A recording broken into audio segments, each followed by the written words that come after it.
Hello and welcome again to another journey to a prophet's reward. Today's journey is a bit of an extended journey, and we are going to journey to a unique place, journey to hope again. Now, before we can hope again, and the reason we would need to hope again is because we've been in the place of hope deferred. So, let's look at our first map point. Our first map point is Proverbs 13, verse 12. And it says, hope deferred makes the heart sick. But when the desire comes, it is a tree of life. So, this verse is our first map point, and it really encompasses places of hope deferred and hope again. And that was Proverbs 13, verse 12. So it says, hope deferred, it causes sickness, but to have what is desired to be able to hope again is like a tree of life. We have two situations and two places on our map where we want to go and look at hope deferred. First of all, in the life of Jacob, who was also named Israel, and then we want to look in the life of King David. And we're going to look at two scenarios, two places of hope deferred, and then we're going to journey on to how their place of hope deferred leads them to the place of hope again. Are you in a place of hope deferred? Well, as we journey today, this is for you. This is for you. A compass to come to the place of hope again. Let's look at Jacob in his place of hope deferred. How did he get there? Well, we're going to start on our first map point and see how he got to the place of hope deferred. Now, Jacob had 12 sons. So this passage is all about the 12 sons, and in particularly it spotlights his son Joseph, whom was the most endeared to Jacob. And Jacob, as a boy, would have vivid dreams, but they were very prophetic dreams. They would reveal to him the plan of God for his life. So let's look in chapter 37. And I want to start at verse 10, where Joseph had just finished telling his father Jacob and brothers his dream.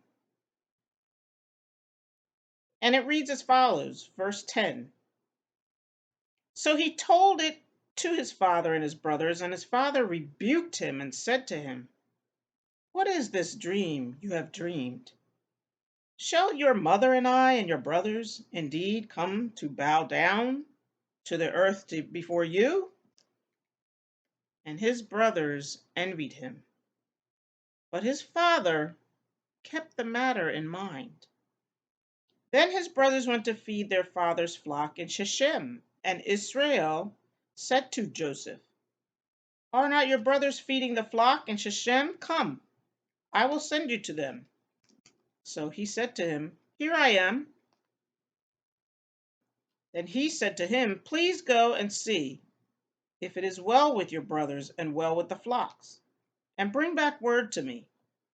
So he sent him out of the valley of Hebron, and he went to Shechem. Now a certain man found him, and there he was wandering in the field. And the man asked him, saying, "What are you seeking?" So he said, "I am seeking my brothers. Please tell me where they are feeding their flocks." And the man said, "They have departed from here, and I heard them say, 'Let us go to Dothan.'" So Joseph went after his brothers and found them in Dothan. Now when they saw him afar off, even before he came near them, they conspired against him to kill him. Then they said to one another, "Look, this dreamer is coming. Come, therefore, let us now kill him and cast him into some pit. And we shall say, 'Some wild beast has devoured him.' We shall see what becomes of his dreams." But Reuben heard it, and he delivered him out of their hands and said, "Let us not kill him." And Reuben said to them, "Shed no blood, but cast him into this pit which is in the wilderness, and do not lay a hand on him, that he might deliver him out of their hands and bring him back to his father." So it came to pass, when Joseph had come to his brothers, that they stripped Joseph of his tunic, the tunic of many colors that was on him. Then they took him and cast him into a pit, and the pit was empty, there was no water in it. And they sat down to eat a meal. Then they lifted their eyes and looked, and there was a company of Ishmaelites coming from Gilead with their camels, bearing spices, balm, and myrrh, on their way to carry them down to Egypt. So Judah said to his brothers, "What profit is there if we kill our brother and conceal his blood? Come, and let us sell him to the Ishmaelites, and let not our hand be upon him, for he is our brother and our flesh." And his brothers listened to him. Then Midianite traders passed by, so the brothers pulled Joseph up and lifted him out of the pit and sold him to the Ishmaelites for 20 shekels of silver. And they took Joseph to Egypt. Then Reuben returned to the pit, and indeed Joseph was not in the pit, and he tore his clothes. And he returned to his brothers and said, "The lad is no more, and where shall I go?" So they took Joseph's tunic, killed a kid of the goats, and dipped the tunic in the blood. Then they sent the tunic of many colors, and they brought it to their father, and said, "We have found this. Do you know whether it is your son's tunic or not?" And he recognized it and said, "It is my son's tunic. A wild beast has devoured him without doubt. Joseph is torn to pieces." Then Jacob tore his clothes, put sackcloth on his waist, and mourned for his son many days. All his sons and all his daughters arose to comfort him, but he refused to be comforted. And he said, "For I shall go down into the grave to my son in mourning." Thus his father wept for him. Now the Midianites had sold him in Egypt to Potiphar, an office of Pharaoh. and captain of the guard. Okay, so that map point is the hope deferred place of Jacob. Hope deferred over his lost son, Joseph, lost to him. Let's look at King David and see his journey to hope deferred. Let's go to 2 Samuel and look at chapter 6. This is where Joseph was now king, and he was wanting to prepare the city of David, and he wanted to bring the ark to the city of David, the ark of God. Beginning at the first verse of chapter 6 in 2 Samuel, it says, "Again, David gathered all the choice men of Israel, 30,000. And David arose and went with all the people who were with him from Baale Judah to bring up from there the ark of God, whose name is called by the name the Lord of hosts, who dwells between the cherubim." So they set the ark of God on a new cart and brought it out of the house of Abinadab, which was on the hill. And Uzzah and Ahio, the sons of Abinadab, drove the new cart. And they brought it out of the house of Abinadab, which was on the hill, accompanying the ark of God. And Ahio went before the ark. Then David and all the house of Israel played music before the Lord on all kinds of instruments of fir wood, on harps, on stringed instruments, on tambourines, on sistrums, and on cymbals. And when they came to Nachon's threshing floor, Uzzah put out his hand to the ark of God and took hold of it, for the oxen stumbled. Then the anger of the Lord was aroused against Uzzah, and God struck him there for this error. And he died there by the ark of God.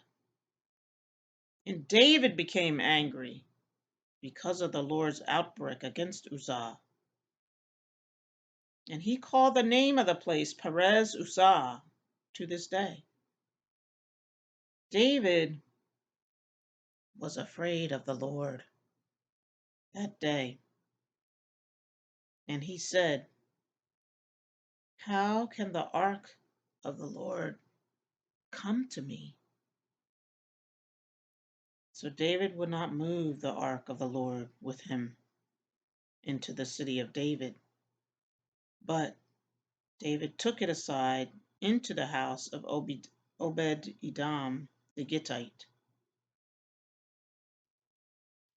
So this was the journey of David to hope deferred. Let's go back now to continue the journey with Jacob, and let's find out how he journeyed to hope deferred. Let's go to our next map point, which is Genesis chapter 45. And here we find that Joseph and his brothers are well in years. They are grown, they are adults. But Joseph is in Egypt, as we read at the end of chapter 37. He was in Egypt, and God had created all kinds of circumstances with Joseph to position him as governor of Egypt. So here we begin chapter 45 of Genesis at verse 13, where Joseph is now encountering his brothers, and he revealed to them who he really was, because he was grown and they were grown and they've all changed, and he's in this status and position, and they do not recognize him, a person of this authority, until he reveals to them and lets them know, I am your brother that you sold. Okay, so let's start at verse 13. It says, and this is Joseph talking to his brothers. And he says, so you shall tell my father of all my glory in Egypt, and of all that you have seen, and you shall hurry and bring my father down here. Then he fell on his brother Benjamin's neck and wept, and Benjamin wept on his neck. Moreover, he kissed all his brothers and wept over them. And after that, his brothers talked with him. Now, the report of it was heard in Pharaoh's house, saying, Joseph's brothers have come. So it pleased Pharaoh and his servants well. And Pharaoh said to Joseph, say to your brothers, do this. Load your animals and depart. Go to the land of Canaan. Bring your father and your households and come to me. I will give you the best of the land of Egypt, and you will eat the fat of the land. Now you are commanded, do this. Take carts out of the land of Egypt for your little ones and your wives. Bring your father and come. Also, do not be concerned about your goods, for the best of all the land of Egypt is yours. Then the sons of Israel did so, and Joseph gave them carts according to the command of Pharaoh, and he gave them provisions for the journey. He gave to them all, to each man, changes of garments, but to Benjamin he gave 300 pieces of silver and 5 changes of garments. And he sent to his father these things: 10 donkeys loaded with the good things of Egypt, and 10 female donkeys loaded with grain, bread, and food for his father for the journey. So he sent his brothers away, and they departed. And he said to them, see that you do not become troubled along the way. Then they went out of Egypt and came to the land of Canaan to Jacob, their father. And they told him, saying, Joseph is still alive, and he is governor over all the land of Egypt. And Jacob's heart stood still because he did not believe them. But when they told him all the words which Joseph had said to them, and when he saw the carts which Joseph sent to carry him, the spirit of Jacob, their father, revived. And Israel said, it is enough. Joseph, my son, is still alive. I will go and see him before I die.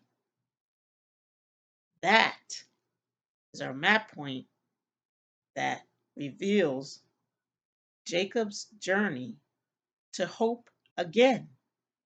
Let's look at King David now.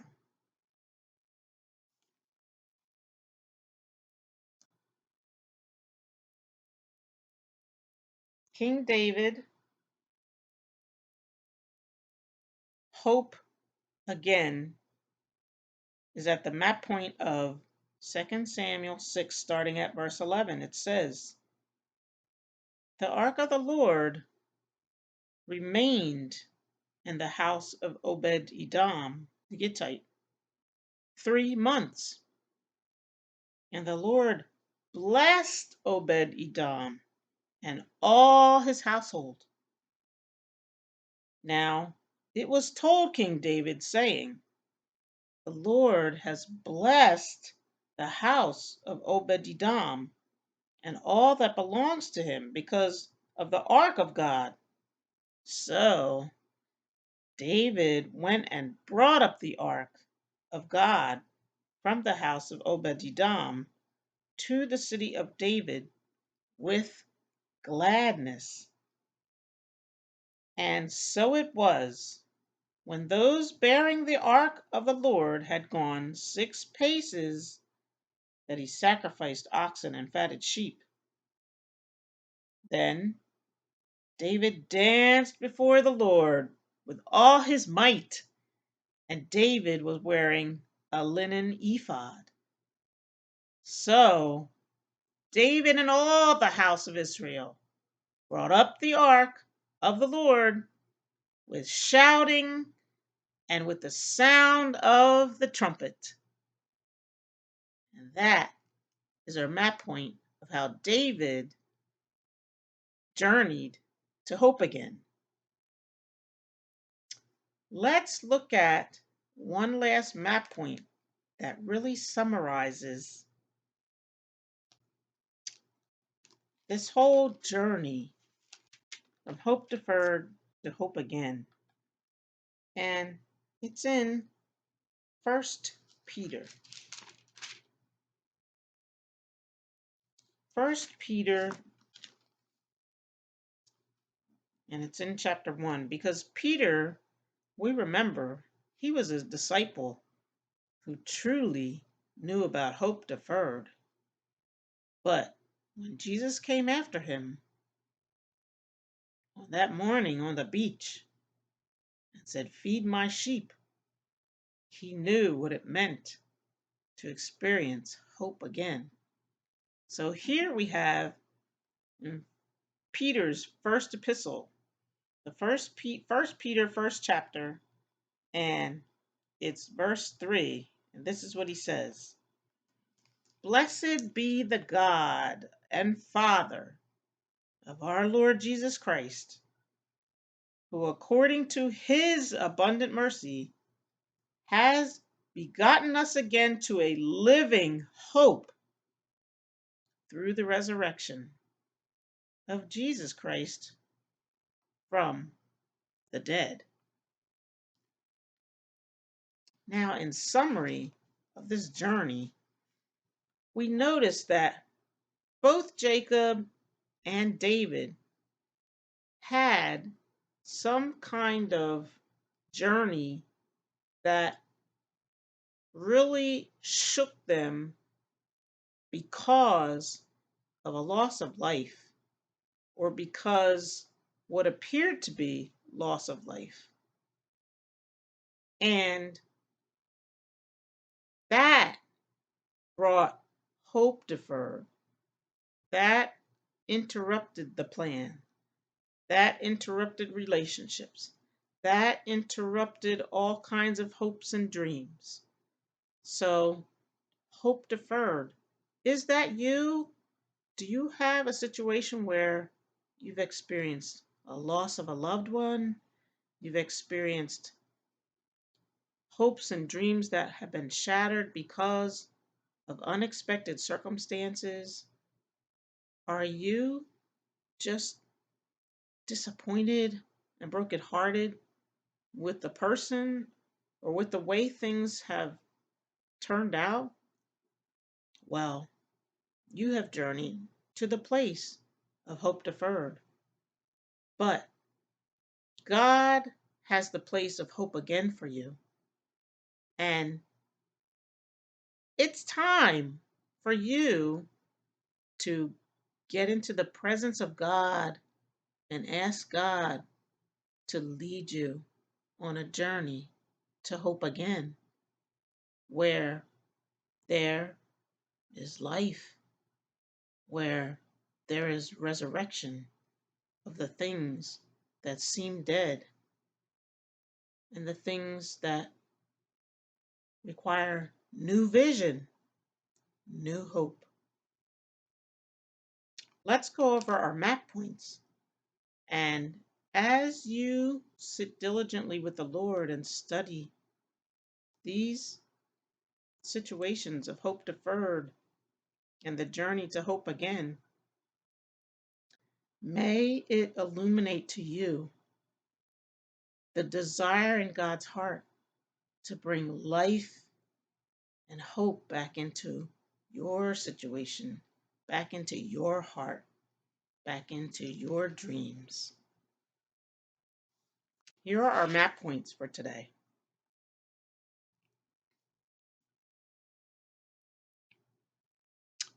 I'll get that into view for you. Okay, so this is our journey to hope again. Our first map point was Proverbs 13, verse 12. Our second map point was Jacob's hope deferred in Genesis 37. And I have verses 12 through 36, but I read a little bit before that. Perhaps I think I started at verse 10. The next map point is from 2 Samuel, which was David's hope deferred. And that was from chapter 6, verses 1 through 10. Then we went on to find out about Jacob's journey to hope again in Genesis 45, verses 13 to 28. It says 16, but I read a little bit before that, starting at 13. And then we went on to the point where David journeyed to hope again in 2 Samuel 6, verses 11 through 15.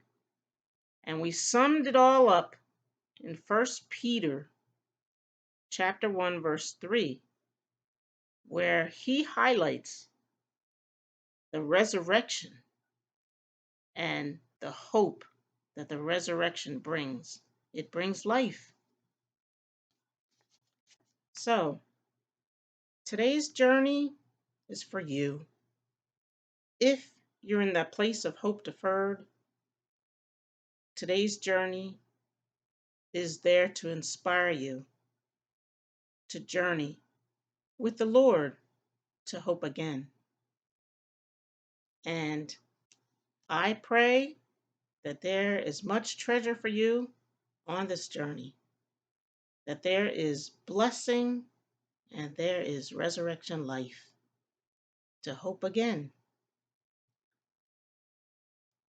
Until the next time, stay on the righteous path.